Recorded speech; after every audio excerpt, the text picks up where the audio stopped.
Hello and welcome to the Zero Death Guide for Windbound.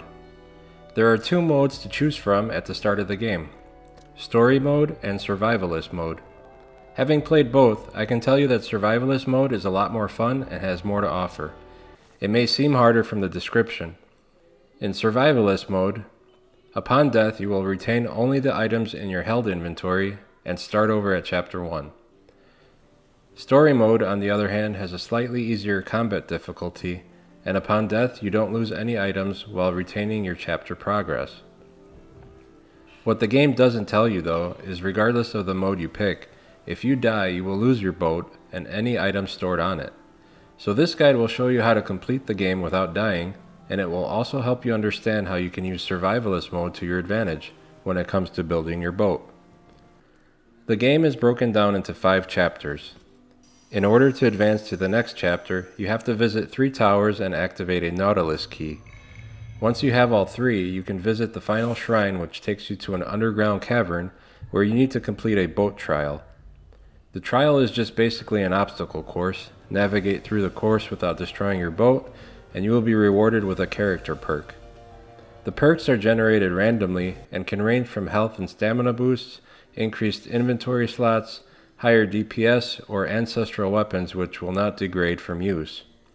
These perks are generated randomly so that each playthrough is different.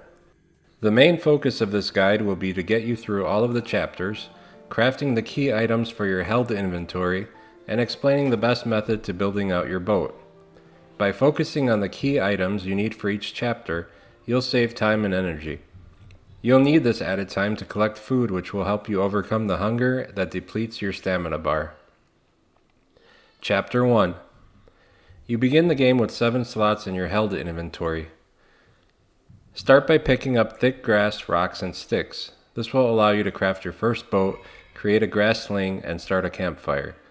Build up a nice inventory of sticks, as these will be used later to craft arrows for your bow, which is the best ranged weapon, and spears, which are the best melee weapon in the game. Your main objective for Chapter 1 should be to craft a palm bag, leather, and a hammer. The palm bag will give you an additional 7 slots in your bag inventory, and the hammer will be used later to mine crude metal. To craft leather, you will need to collect skin, which is dropped by the wild pigs that inhabit the islands. When you build a campfire, you'll be able to add a drying rack that will give you the ability to craft up to 3 slots of leather and cooked meat at the same time. These 3 items are essential, while things like the bone shovel are optional. The bone shovel is used to gather clay, which can be used later to create sling bombs. I found the bow and arrow to be a much better ranged option over the sling. The only downside to not having a shovel is that you won't be able to dig burrows of bleaks to get the bleak fronds, but those are easily killed with one hit from your ancestral knife.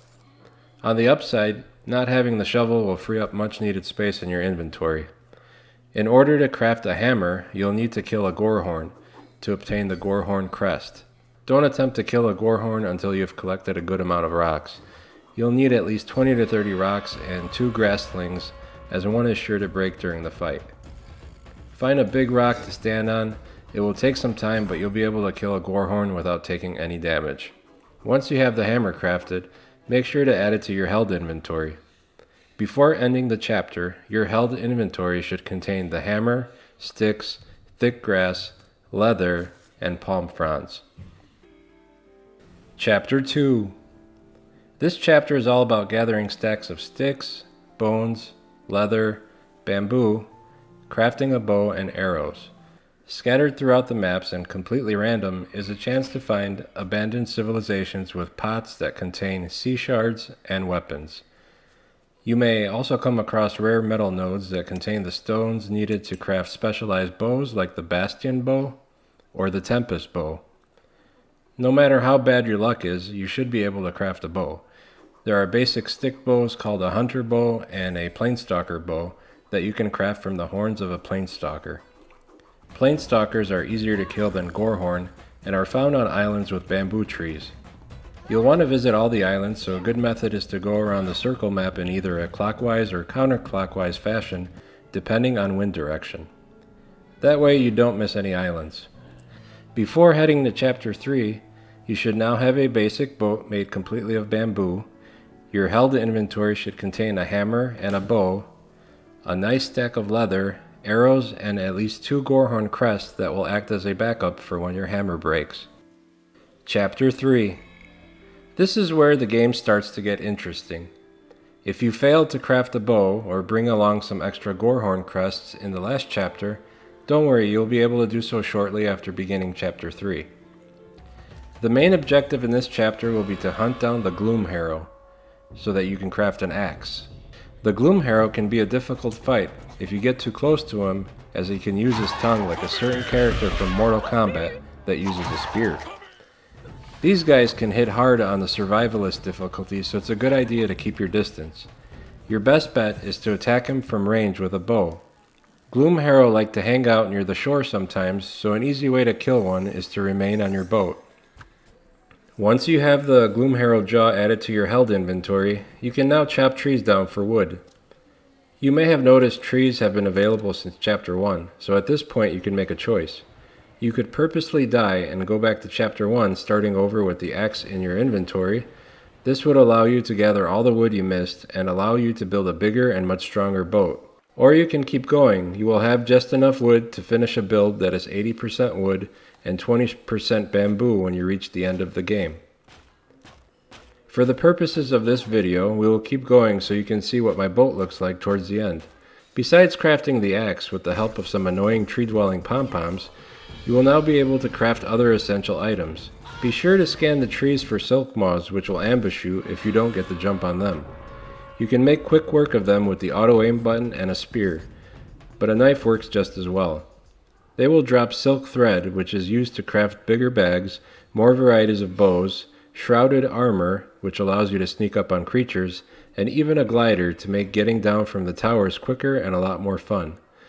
Once you have all of these items crafted, you should work towards crafting a bag rack for your boat and outfitting it with a food bag. You'll be able to store excess food in this bag, and it will degrade about 4 times slower than it otherwise would in your inventory, allowing you to explore the islands for a longer period of time. Finally, having upgraded your boat with wood, which is the highest tier boat crafting material, you'll want to protect it from damage by finding the resources needed to craft a figurehead. This requires wood and a gemstone and is definitely worth it.